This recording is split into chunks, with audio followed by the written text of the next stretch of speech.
बेईमान नहीं बताया गया है, भ्रष्ट नहीं बताया गया है। लेकिन हम लोगों का ये मानना था कि नीतीश जी का स्वास्थ्य अच्छा नहीं है, अगल बगल के लोग लूट रहे हैं, चला रहे हैं। अभी परिणाम आए हैं, नीतीश जी को देखकर लग रहा है कि नीतीश जी बिल्कुल स्वस्थ दिख रहे हैं। तो अब मेरी उनसे अपेक्षा है कि 2 दिन के बाद अभी मंत्रिमंडल बनने वाला है। कल प्रधानमंत्री जी ने भी कहा है कि बहुत बड़ी जिम्मेवारी है, हम लोग इलेक्शन मोड में नहीं, इमोशनल मोड में हैं। लोग बिहार आज से 3.5 साल पहले व्यवस्था परिवर्तन के संकल्प से आए थे, एक ईमानदार प्रयास किया है और उसमें बिल्कुल सफलता नहीं मिली, ये मानने में कोई गुरेज नहीं है। व्यवस्था परिवर्तन के जिस अभियान को लेकर चले थे, व्यवस्था परिवर्तन की बात तो छोड़िए, सत्ता परिवर्तन भी हम लोग नहीं करा सके, लेकिन बिहार की राजनीति को बदलने में जरूर थोड़ी बहुत भूमिका हम लोगों की बनी है।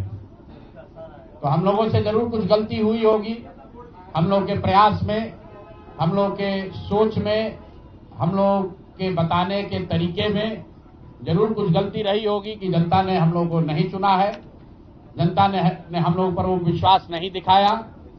तो उसकी जिम्मेवारी जो है वो पूर्णतः मेरी है, प्रशांत किशोर की है, और वो जिम्मेवारी मैं 100% अपने ऊपर लेता हूं कि मैं बिहार की जनता को, अपने साथियों को, इस व्यवस्था से जुड़े हुए लोगों को, जिस प्रयास से हम लोग जुड़े थे, जिस प्रयास को करना चाहते थे, उससे उनका विश्वास उस पर मैं नहीं जीत पाया। हम लोग सामूहिक तौर पर हारे हैं और आत्मचिंतन का समय है, हम लोग भी चिंतन करेंगे। जो लोग जीत कर आए हैं उनको खूब बधाई। जनता ने अपने लिए अपना रास्ता चुना है, अपने लिए सरकार चुन ली है। अब नीतीश जी और भाजपा के लोगों पर जिम्मेवारी है कि बिहार में जिन बातों को लेकर वो सत्ता में आए हैं, बिहार में तरक्की हो, बिहार में भ्रष्टाचार से जो जनता जूझ रही है, भ्रष्टाचार खत्म हो, यहाँ पर लोगों के लिए रोजी रोजगार हो, और सबसे बढ़ के जो मुद्दा है पलायन का, बिहार से पलायन बंद हो। हम लोगों से जो गलती हुई है, जिन लोगों ने जन स्वराज के विचार पर इस सोच से इस प्रयास से जुड़कर एक सपना देखा था, एक उनकी सोच बनी थी, उनकी आशा की किरण जगी थी कि बिहार में एक नई व्यवस्था बनाई जा सकती है, उन सब के आशाओं पर, अपेक्षाओं पर, उनके सपनों पर खरा नहीं उतरने के लिए जो दोष है वो मेरा है। इसलिए मैं आपसे विनम्रता से आपसे माफी मांगता हूं कि मैं आपके सपनों के आधार के अनुसार, आपके सोच के अनुसार वो व्यवस्था बनाने में नाकामयाब रहा हूं। और प्रायश्चित के तौर पर मैं आज से 2 दिन के बाद 20 तारीख को गांधी वितिहरवा आश्रम में, जो रास्ता गांधी जी ने बताया है, मैं अपने लोगों को, बिहार के लोगों को ये नहीं समझा पाया कि किस बात पर उनको वोट देना चाहिए, क्यों उनको नई व्यवस्था बनानी चाहिए। तो प्रायश्चित के तौर पर मैं अपने से वितिहरवा आश्रम में 1 दिन का उपवास, मौन उपवास रखूंगा। जो भी जन स्वराज के साथी हैं वो जहां पर हैं वहां, अगर वो समझते हैं कि हम लोग के प्रयास में, सोच में जो कमी रह गई, उसको सुधार के लिए प्रायश्चित के तौर पर हम लोग 1 दिन का सामूहिक उपवास रखेंगे। मैं खुद वितिहरवा, गांधी आश्रम वितिहरवा में रहूंगा, 24 घंटे का एक उपवास रखेंगे। गलती हम लोगों से हुई होगी, कमी रही होगी, लेकिन हम लोगों ने कोई गुनाह नहीं किया। गलती हो सकती है, गुनाह नहीं है। वोट नहीं मिलना गुनाह नहीं है। मैं बिहार की जनता के सामने अपने साथियों के साथ बिल्कुल सर उठा के ये कह सकता हूं कि हम लोगों ने गुनाह नहीं किया है। जिस बिहार में पिछले 30-35 साल से सिर्फ जाति की राजनीति हुई है, वहां पर इस समाज में जातियों का जहर फैलाने का गुनाह नहीं किया है। हम लोगों ने बिहार में हिंदू मुस्लिम की राजनीति नहीं की है, लोगों को धर्म के नाम पर बांटने का गुनाह नहीं किया है। हम लोगों ने बिहार की गरीब जनता को, भोले भाले लोगों को पैसा देकर उनका वोट खरीदने का गुनाह नहीं किया है। जिन लोगों ने ये गुनाह किया होगा, अगर वो आज जीत भी गए हैं तो उनको उसका हिसाब देना ही पड़ेगा। वो आज दे या कल दे, वो होगा ही होगा। मैं पिछले 2.5-3 सालों में अपने वक्तव्यों में अक्सर महाभारत के चक्रव्यूह की, अभिमन्यु के वध की कहानी सुनाता रहा हूं। जिस धर्म युद्ध की बात हम लोग करते हैं, पांडवों के साथ स्वयं भगवान थे, स्वयं भगवान कृष्ण थे, फिर भी अभिमन्यु को घेर कर छल से मार दिया गया। लेकिन उसके आगे की भी एक कथा भी है कि अभिमन्यु को मार दिया गया, लेकिन उससे महाभारत नहीं जीता गया। महाभारत जीता तो अंत में वही जो सही रास्ते पर था, जो धर्म के साथ था। तो आप निश्चित जानिए कि जीत तो जन सुराज की ही होगी। आज जरूर धक्का लगा है और उसके लिए जो कुछ भी कमी है उसको सुधारा जाएगा और उतनी ही ताकत से फिर खड़े होंगे। अगर आप ये कुछ लोग ये सोच रहे हैं कि मैं बिहार छोड़ दूंगा, तो आपका ये भ्रम है।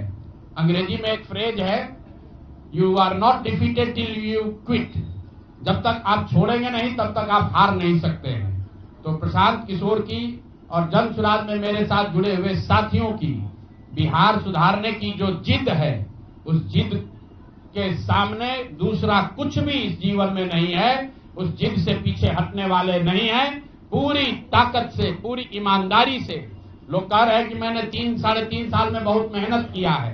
तो जितनी मेहनत करते हुए आपने मुझे 3 साल में देखा है, उससे दुगनी मेहनत करेंगे और पूरी ताकत से लगेंगे। पीछे हटने का सवाल नहीं है। जब तक बिहार को सुधारने के अपने संकल्प को पूरा न कर लें, तब तक पीछे हटने का कोई सवाल ही नहीं है। अब चुनाव के परिणामों को लेकर जो बात है, उस पर बहुत विवेचना हो रही है। आपने भी कहा, बड़े बड़े विशेषज्ञ आकलन कर रहे हैं। कोई बता रहा है कि पैसे से जीत लिया गया, कोई बता रहा है कि लालू जी के डर से ध्रुवीकरण हुआ इसलिए जीता गया। कुछ लोग बता रहे हैं कि जातियों की बात अभी पूरी तरह खत्म नहीं हुई। मैं यहां चुनाव के विश्लेषण के लिए नहीं बैठा हूं, लेकिन एक बात तो बिल्कुल स्पष्ट है कि पहली बार स्वतंत्र भारत के इतिहास में और खासकर बिहार में पहली बार ऐसा हुआ है कि कोई चुनाव जिसमें सरकार ने करीब करीब 40,000 करोड़ रुपया जनता के पैसे को खर्च करने का वादा किया है। और मुझे लगता है कि वही एक कारण है जिसकी वजह से एनडीए को इतना बड़ा बहुमत मिला है। मैं सिर्फ आपके ध्यान में लाना चाहता हूं कि 10,000 रुपए की बड़ी चर्चा हो रही है। लोग बता रहे हैं कि 10,000 पर लोगों ने वोट बेच दिया। बिल्कुल नहीं है, ये बात सही नहीं है। मेरा आज भी ये यकीन है कि 10,000 रुपए के लिए बिहार के लोग अपना वोट, अपना बच्चों का भविष्य नहीं बेचेंगे। अगर 10,000 रुपए को आप जोड़िएगा तो प्रतिदिन 5.5 रुपया हुआ। 5.5 रुपए में कौन अपना वोट बेचेगा? लोगों ने 10,000 रुपए के लिए सिर्फ वोट नहीं बेचा है। आपको देखने, जानने, समझने की जरूरत है। और इस पर यह बहस भी हो रहा है। सत्ता में जो लोग आए हैं वो कह रहे हैं भैया हम तो सरकारी योजना चला रहे थे। जो विपक्ष में है वो कह रहा है हम योजना नहीं चला रहे थे, आप पैसा देके वोट खरीद रहे थे। इसका कोई अंत नहीं है, इस बहस का कोई अंत नहीं है। चुनाव आयोग पर लोग टीका टिप्पणी कर रहे हैं, वो चुनाव आयोग का विषय है। बिहार के बेटा होने के नाते, बिहार के नागरिक होने के नाते मेरा बस एक ही प्रश्न है। हर विधानसभा क्षेत्र में 60 से 62,000 लोगों को कम से कम 10,000 रुपया सीधे तौर पर सरकार ने दिया है। सिर्फ 10,000 रुपया नहीं दिया, ये कहा कि आपको स्वरोजगार के लिए 2 लाख रुपया दिया जाएगा और उसकी पहली किस्त के तौर पर, बयाना के तौर पर 10,000 रुपया उसको दिया गया। और पूरा सरकारी तंत्र लगाया गया लोगों को ये बताने के लिए कि अगर आप एनडीए को वोट देते हैं तो आपको 10,000 रुपए के साथ साथ आने वाले 6 महीनों में 2 लाख रुपए तक की सहायता मिलेगी। इसको करने के लिए पूरा सरकारी तंत्र लगा। जीविका की दीदियों को बैठाया गया। जितने यहाँ पर आशा आंगनवाड़ी सेविकाएं हैं उनकी सैलरी, उनका मानदेय बढ़ाकर उनको जोड़ा गया। लोग कह रहे हैं भैया काडर कहाँ है? मेरे भाई 2 लाख लोगों को, आप ध्यान रखिए, सिर्फ 10,000 रुपए लोगों को नहीं दिया गया है। हर विधानसभा में, मैं बहुत जिम्मेवारी से जो सरकारी आंकड़ा है वही बता रहा हूं, हर विधानसभा में 60 से 62,000 महिलाओं को 10-10,000 रुपया दिया गया है। करीब करीब 1 लाख आंगनवाड़ी सेविका, आशा वर्कर और ममता की से जुड़ी हुई महिलाओं को करीब करीब सरकार ने 10,000 करोड़ रुपया अलग से दिया है। इसके साथ ही विकास मित्र और टोला सेवकों को 25,000 रुपया एक बार में, और जो लोग प्रवासी मजदूर बाहर से आए उनको 5,000 रुपया दिया गया है कपड़ा के नाम पर। तो कुल मिलाकर 29,000 करोड़ रुपया, करीब 29,000 करोड़ रुपया बांटा गया है। 40,000 करोड़ रुपए की योजनाओं की घोषणा की गई है। अब हम यहां इसलिए नहीं बैठे हैं ये कहने के लिए कि इसी वजह से हम लोग चुनाव हार गए। मेरा अब सीधा सरकार से एक आग्रह है कि आपने 2 लाख रुपए देने का वादा किया है, जनता ने आपको मत दे दिया, अब आप सत्ता में बैठे हैं, तो कृपा करके जो 1.5 लाख महिलाएं, 1.5 करोड़ महिलाएं हैं जिनको आपने 10,000 रुपया दिया है, उन सभी महिलाओं को अगले 6 महीने में 2 लाख रुपए तक देने की व्यवस्था कीजिए, क्योंकि अगर वो हो जाएगा तो बिहार से बेरोजगारी दूर हो जाएगी, बिहार से पलायन बंद हो जाएगा।